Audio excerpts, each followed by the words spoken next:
नमस्कार, जोहार दोस्तों। एसपी हिस्ट्री क्लासेस में आप सभी का स्वागत है। और मैं आपका एजुकेटर सुनील पंडित लेकर आया हूँ एक महत्वपूर्ण प्रैक्टिस सेट जो इतिहास से है और यह काफ़ी इम्पोर्टेंट क्वेश्चन है। चलिए शुरू करता हूँ। क्या है क्वेश्चन? क्वेश्चन नंबर ए में आप देख पा रहे होंगे, लिखा कि ऐतिहासिक काल में सबसे प्राचीन अभिलेख किस शासक का है। यानी सबसे प्राचीन, सबसे पुराना अभिलेख जो है वह किस शासक का है। शासक का नाम दिया हुआ number A Ashok, B Kanishka, C Sikandar और डी अकबर। तो यहाँ देख पा रहे होंगे कि इन चारों में से इसका सही जवाब क्या हो जाएगा। तो इसका सही जवाब हो जाएगा ऑप्शन नंबर ए, अशोक का जो अभिलेख है वह सबसे प्राचीन अभिलेख माना जाता है। नेक्स्ट क्वेश्चन, क्वेश्चन नंबर 2 अब देख पा रहे होंगे। ये रहा क्वेश्चन नंबर 2। कहता कि मेगास्थनीज पाटलिपुत्र में कब से कब तक रहा। मेगास्थनीज जो थे यानी कि चंद्रगुप्त मौर्य के शासनकाल में आए थे, तो वह कब से कब तक रहा था। नंबर ए 302 से 298 ईसा पूर्व तक, बी 300 से 301 ईसा पूर्व तक, सी 306 से 309 ईसा पूर्व तक और डी इनमें से कोई नहीं। तो यहाँ चार ऑप्शन में से इसका सही जवाब क्या हो सकता है।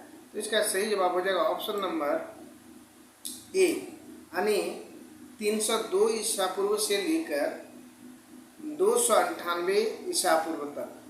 नेक्स्ट क्वेश्चन की बात करें,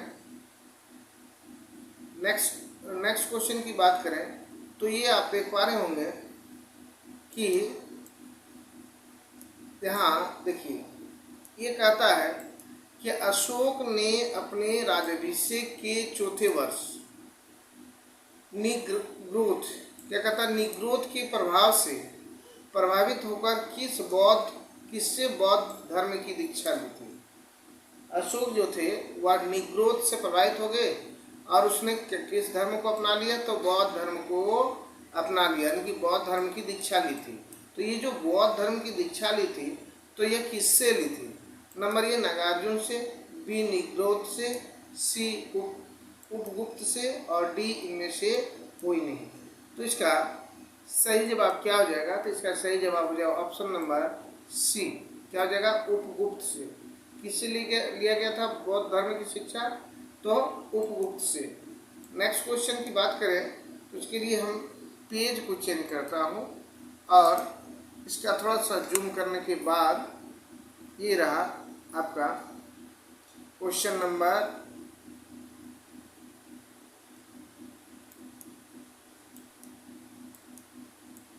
4।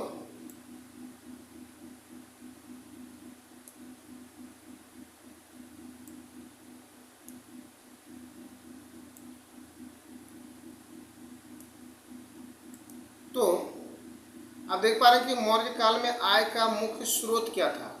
मौर्य काल जो है उसका आय का स्रोत कहता क्या था मुख्य रूप से।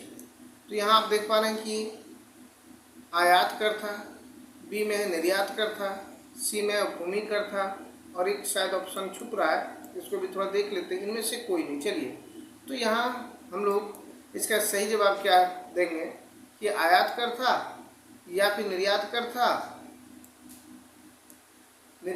या भूमि कर था। तो मौर्य काल में जो आय का मुख्य स्रोत जो था ना, वो आपका ऑप्शन नंबर सी भूमि कर था। नेक्स्ट क्वेश्चन की बात करें तो देखिए क्वेश्चन बहुत छोटा छोटा है लेकिन आपको बहुत ही इम्पोर्टेंट क्वेश्चन मिल रहा है। चलिए देखिए, मौर्य साम्राज्य में प्रचलित मुद्रा का नाम क्या था। मौर्य काल में जो प्रचलित मुद्रा था उसका नाम क्या था। नंबर ए में पन था, बी में तोल था, सी में काकनी था और डी में क्या है, थोड़ा देख लेते हूँ। डी में क्या था, दिनार था। तो ये मौर्य काल में जो प्रचलित मुद्रा था ये क्या था। तो मौर्य काल का जो प्रचलित मुद्रा था वो पन था। क्या था, पन था। नेक्स्ट क्वेश्चन, क्वेश्चन नंबर आप देख पा रहे होंगे 6 हो जाएगा। तो यहाँ देखिए आपका क्वेश्चन नंबर 6 में थोड़ा सा क्वेश्चन बड़ा है और इसके साथ ऑप्शन भी बड़ा है। तो देख लेते हैं क्या दिया है। कहता कि विशाख दत्त का प्राचीन भारतीय नाटक मुद्रा राक्षस, क्या है इसका नाटक का नाम, मुद्रा राक्षस, है ना, इसका नाम है मुद्रा राक्षस के विषय में है। तो किस विषय में मुद्रा राक्षस है? तो यहाँ पढ़ते हैं प्राचीन हिंदू जनश्रुति की देवता और राक्षसों के बीच संघर्ष के बारे में। नहीं, ये आपका गलत आंसर है, ये नहीं होगा। दूसरा है एक आर्य राजकुमार और एक कबीलाई महिलाओं की प्रेम कथा के बारे में, ये भी आपका नहीं होगा। चलिए लेते हैं ऑप्शन नंबर सी और देखते हैं क्या है। अब देखिए ऑप्शन नंबर सी में कहता है कि दो आर्य कबीलों के बीच सत्ता के संघर्ष की कथा के बारे में। नहीं, ये भी आपका गलत है। तो सही क्या हो जाएगा कि चंद्रगुप्त मौर्य के समय में राज दरबार की दुर्विसंधियों के बारे में। तो इसका सही जवाब हो जाएगा ऑप्शन नंबर डी। क्या नंबर हो जाएगा? ऑप्शन नंबर डी जो है इसका करेक्ट आंसर हो जाएगा, ऑप्शन नंबर डी। चलिए नेक्स्ट क्वेश्चन की बात करें। क्वेश्चन नंबर नेक्स्ट है, क्या है क्वेश्चन नंबर नेक्स्ट में? इसमें दो ही क्वेश्चन था। नेक्स्ट को पेज लेते हैं और देखते हैं क्या है क्वेश्चन।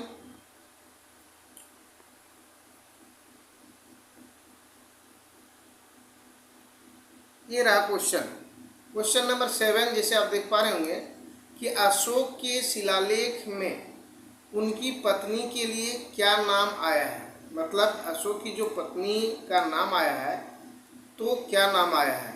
नंबर 1 सरस्वती, बी कारुवाकी, सी आयुतिक और डी में है इनमें से कोई नहीं। तो उनके शिलालेख में जो पत्नी का नाम आया है वह नाम है आपका, ऑप्शन नंबर गलती हो गया है, ऑप्शन नंबर यहाँ बी हो जाएगा कारुवाकी। क्या हो जाएगा? ऑप्शन नंबर बी जो है कारुवाकी आपका हो जाएगा। इसका सही जवाब हो जाएगा बी, ऑप्शन नंबर बी जो है कारुवाकी का ही नाम आया है। नेक्स्ट क्वेश्चन है क्वेश्चन नंबर 8 में आप देख पा रहे होंगे। ये रहा क्वेश्चन नंबर 8। कहता है कि अशोक के धम की जो परिभाषा दी है उसका स्रोत निम्नलिखित में से क्या है? जैसे कि महावस्तु स्रोत है, बी में है विनय पिटक है, सी में है अभिधाम पिटक है और डी दिख नहीं रहा है तो डी के लिए थोड़ा सा ऑप्शन आगे करता हूँ, और राहलो वादसुत है। तो इसका सही जवाब क्या हो जाएगा? तो इसका सही जवाब हो जाएगा ऑप्शन नंबर डी, राहलो वादसुत है। नेक्स्ट क्वेश्चन की बात करें, क्वेश्चन नंबर आपका अगला है, तो अगला में पेज नंबर 4 लेंगे और देखेंगे क्या क्वेश्चन है। ये रहा अगला क्वेश्चन, आपके स्क्रीन पर आप देख पा रहे होंगे। कहता कि मौर्य काल का सर्वोत्कृष्ट शिल्प निम्नलिखित में से कौन सा है? मतलब शिल्पकार तो उस समय बहुत ही ज़्यादा थे, लेकिन इसमें से सबसे अच्छा शिल्पकार यानी सबसे अच्छा शिल्प कौन सा है? तो जैसे कि आप देख पा रहे होंगे यहाँ 4 ऑप्शन दिया गया है।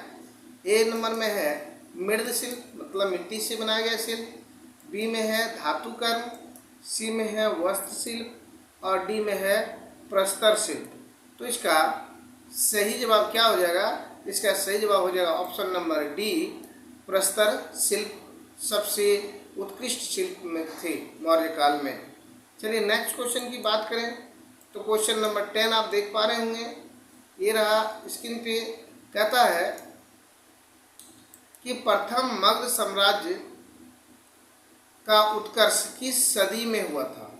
प्रथम मगध साम्राज्य का जो उत्कर्ष है किस सदी में हुआ था? नंबर 1 4वीं सदी ईसा पूर्व, बी 6वीं सदी ईसा पूर्व, सी 2री सदी ईसा पूर्व और डी में है 1ली सदी ईसा पूर्व। तो इसका सही जवाब क्या हो जाएगा? इसका सही जवाब हो जाएगा ऑप्शन नंबर बी, आपका 6वीं सदी ईसा पूर्व में। नेक्स्ट क्वेश्चन की बात करें क्वेश्चन नंबर 11, तो 11 के लिए हमको पेज लेना पड़ेगा और ये रहा क्वेश्चन नंबर 11। जैसे कि आप देख पा रहे होंगे ये वर्ल्ड हिस्ट्री का क्वेश्चन है और अभी वर्ल्ड हिस्ट्री से बहुत ज़्यादा क्वेश्चन पूछा जाता है। चलिए देखते हैं।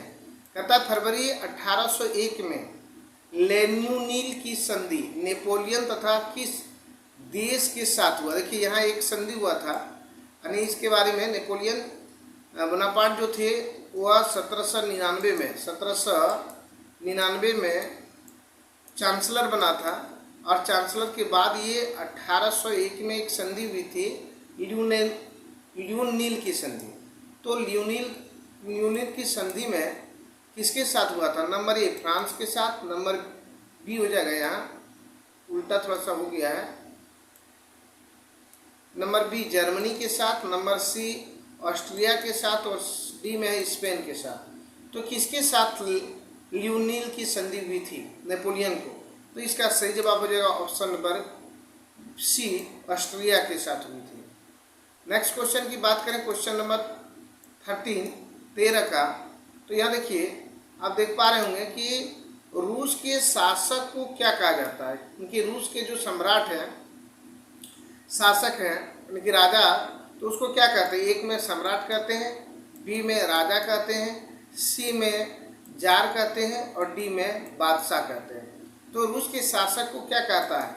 ये इसको कहते हैं जार कहा जाता है। क्या? और रूस के संसद को ड्यूमा कहा जाता है। ये जार हो गया, और रूस के संसद को पूछे तो ड्यूमा कहा जाता है। नेक्स्ट क्वेश्चन की बात करें, क्वेश्चन नंबर 14। तो आप देख पा रहे होंगे क्वेश्चन नंबर 14 यहाँ आ गया। जैसे कि देखिए, यहाँ कहता है कवि कालिदास किसके राज कवि थे? नंबर ए चंद्रगुप्त मौर्य के थे, बी और सी चंद्रगुप्त विक्रमादित्य के थे, या समुद्रगुप्त के थे, या हर्षवर्धन के थे। तो कालिदास जो थे किसके राज दरबारी कवि थे, यानी कि राज कवि थे। तो इसका सही जवाब हो जाएगा ऑप्शन नंबर बी, चंद्रगुप्त द्वितीय विक्रमादित्य के दरबारी कवि थे। नेक्स्ट क्वेश्चन की बात करें, ये रहा आपका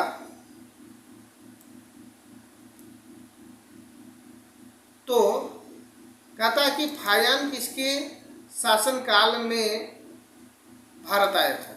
यहाँ फायान है, फायान किसके शासनकाल में भारत आया था? नंबर ए चंद्रगुप्त प्रथम, बी हर्षवर्धन, सी अशोक, और डी है चंद्रगुप्त द्वितीय, यानी कि चंद्रगुप्त विक्रमादित्य की बात हो रहा है। तो आंसर हो जाएगा इसका option number D, Chandragupta Vikramaditya या चंद्रगुप्त द्वितीय के शासनकाल में फायान भारत आए थे। नेक्स्ट क्वेश्चन की बात करें, क्वेश्चन नंबर 17। क्वेश्चन नंबर 17 बात करते हैं। तो यहाँ आप देख पा रहे होंगे, लिखा है, ये रहा क्वेश्चन नंबर 17। देखिए क्या है कि स्वालदा संस्कृति किस घाटी में विकसित हुई थी? स्वालदा संस्कृति जो है किस नदी घाटी या किस घाटी में विकसित हुई थी? नंबर ए रंगपुर का है, बी में है दयामाबाद, सी में है चिरांद, है ना, और डी में है ताप्ती। तो इसका सही जवाब क्या हो जाएगा? तो ये जो स्वालदा है ये ताप्ती घाटी में विकसित हुई थी। नेक्स्ट क्वेश्चन की बात करें, क्वेश्चन नंबर 18। तो ये रहा क्वेश्चन नंबर 18। कहता है 18 में कि गुप्त वंश के हाथ, मतलब गुप्त वंश का जब पतन हो गया, पतन के पश्चात उत्तर भारत में बड़े भाग का पुनर्गठन किसने किया था? नंबर ए चालुक्य ने, फिर राजपूत है, उसके बाद हर्षवर्धन है, उसके बाद शाक है। तो ये चारों में से किसने गुप्त वंश के बाद जो है बड़े भाग को पुनर्गठित किया था? तो इसका सही जवाब हो जाएगा ऑप्शन नंबर सी, हर्षवर्धन ने। किसने किया था? हर्षवर्धन ने। नेक्स्ट क्वेश्चन की बात करें, क्वेश्चन नंबर 19। देखिए कहता कि पृथ्वीराज रासो किसकी रचना है? एक पुस्तक है पृथ्वीराज रासो। तो ये पुस्तक की रचना किसने की थी? नंबर ए भवभूति की है, बी चंद्रवरदाई की है, सी जयदेव की है, या डी वानभट्ट। तो इसका सही जवाब हो जाएगा आपका चंद्रवरदाई। मतलब ये जो है पृथ्वीराज रासो का जो लेखक है चंद्रवरदाई, तो चंद्रवरदाई और आपका नहीं पृथ्वीराज रासो की रचना की थी। नेक्स्ट क्वेश्चन की बात करें, क्वेश्चन नंबर 20। तो इसके लिए हम पेज चेंज करते हैं और थोड़ा सा जूम कर लेते हैं। ये रहा क्वेश्चन नंबर 20। कहता है विजयनगर के महान साम्राज्य के अवशेष कहाँ पाए जाते हैं। मतलब विजयनगर का साम्राज्य की जो अगर अवशेष हम खोजेंगे तो कहाँ मिलता है। ऑप्शन नंबर ए में हम्पी, बी में है आपका गोलकुंडा, सी में है बीजापुर और डी में है बड़ौदा। तो ये विजयनगर साम्राज्य के अवशेष को अगर हम ढूंढेंगे तो ये मिलता है आपका हम्पी। क्या मिलता है, हम्पी में ही पाया जाता है। नेक्स्ट क्वेश्चन की बात करें, क्वेश्चन नंबर 21 ये रहा।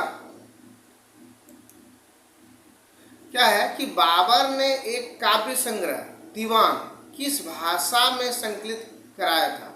बाबर की जो काव्य दीवान जो है वह किस भाषा, नंबर ए में है अरबी, बी में है तुर्की, सी में है फारसी और डी में हो गया आपका उर्दू। तो ये किस भाषा में था। तो ये जो है दीवान काव्य संग्रह है ये तुर्की भाषा में था। नेक्स्ट क्वेश्चन की बात करें, क्वेश्चन नंबर 22। तो आप देख पा रहे होंगे यहाँ पे ये रहा। कहता है कि पानीपत की प्रथम युद्ध खानवा का युद्ध, या पानीपत का प्रथम युद्ध है, फिर खानवा का युद्ध है, फिर चंदेरी का युद्ध है और घाघरा। यानी कि ये बाबर ने ही 4 महत्वपूर्ण युद्ध लड़े थे। पहला पानीपत, फिर खानवा, फिर चंदेरी, फिर घाघरा। विजय होने का वाला शासक कौन था, नंबर ए बाबर, बी मेदिनी राय, सी इब्राहिम लोदी और डी राणा संगा। देखिए यह चारों का चारों युद्ध जो है बाबर ही लड़ा गया है। और पहला युद्ध पानीपत का युद्ध में इब्राहिम लोदी को हरा दिया, तो ये नहीं, मेदिनी राय को भी हरा दिया, राणा संगा को हरा दिया। किसने हराया, सबका सब बाबर ने हराया। तो ये चारों युद्ध कौन जीता था, बाबर ने। इसलिए इसका सही जवाब क्या हो जाएगा, option number A. Next question की बात करें, क्वेश्चन नंबर 24। कहता सिरसा कालीन प्रशासन में कानूनगो का काम था। मतलब कानूनगो का क्या काम था, कानूनगो का काम था, एक नंबर में है भूमि संबंधी रिकॉर्ड को रखना, बी में है भू राजस्व का वसूलना, सी में है ए और बी दोनों और डी में इनमें से कोई नहीं। तो इसका सही जवाब हो जाएगा आपका ऑप्शन नंबर सी। मतलब ए और बी दोनों, भूमि संबंधी का भी रिकॉर्ड रखा जाता था और राजस्व भी वसूला जाता था। नेक्स्ट क्वेश्चन की बात करें, क्वेश्चन नंबर आपका 25। क्या है क्वेश्चन नंबर 25। तो आप देख पा रहे हैं यहाँ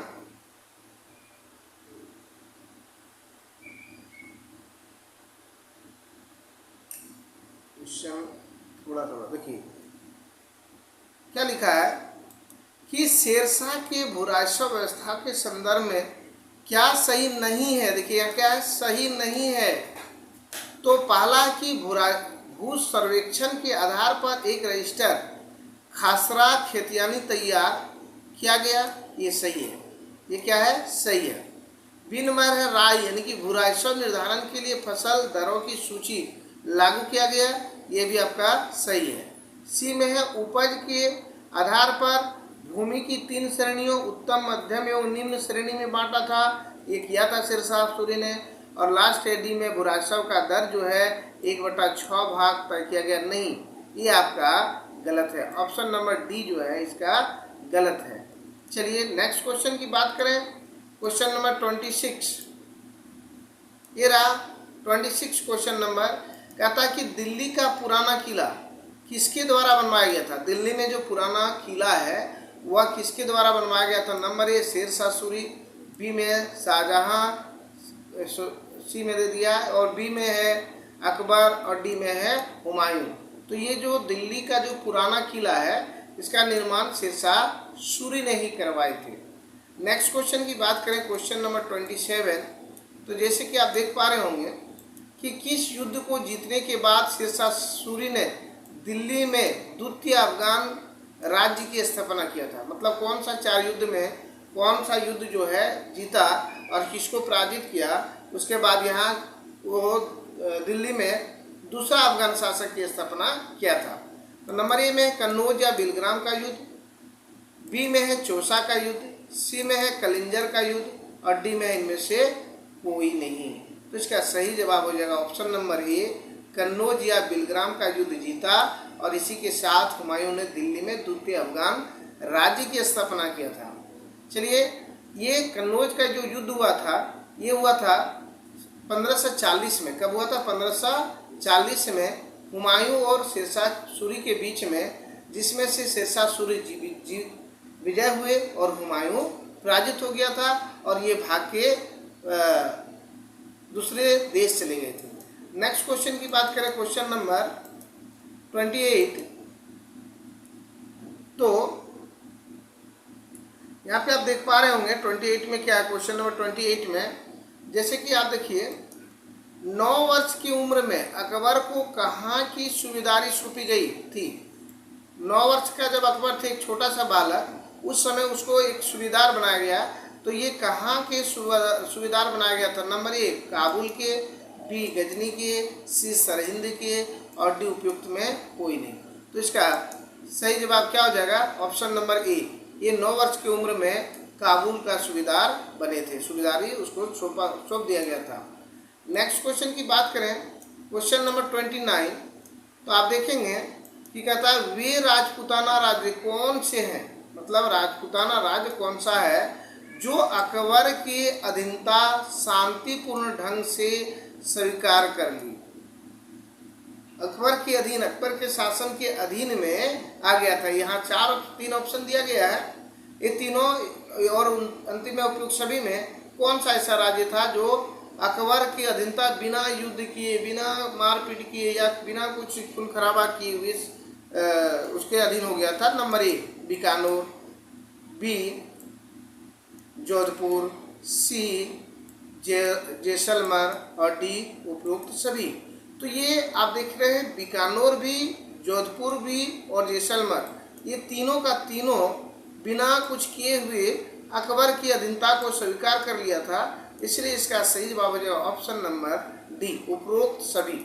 नेक्स्ट क्वेश्चन की बात करें, क्वेश्चन नंबर 30 कहता है कि अकबर ने जजिया कर किस वर्ष समाप्त किया था? चलिए देखिए, ए नंबर में है 1564, बी में है 1556, सी में है 1545 और डी में है आपका 1520। तो अकबर ने ये कहा था जजिया कर, तो जजिया कर समाप्त किए थे 1564 में, तीर्थ यात्रा कर 1563 में, इस तरह से करों की समाप्ति किए थे। चलिए, तो आज का 30 महत्वपूर्ण क्वेश्चन लगा। क्वेश्चन कैसे लगेगा ये कमेंट बॉक्स में जरूर बताइए, और अगर वीडियो अच्छे लगे तो वीडियो को लाइक शेयर जरूर कीजिएगा, कमेंट जरूर कीजिएगा, और चैनल पर पहली बार है तो चैनल को सब्सक्राइब कर लीजिए। धन्यवाद। जय हिंद, जय भारत।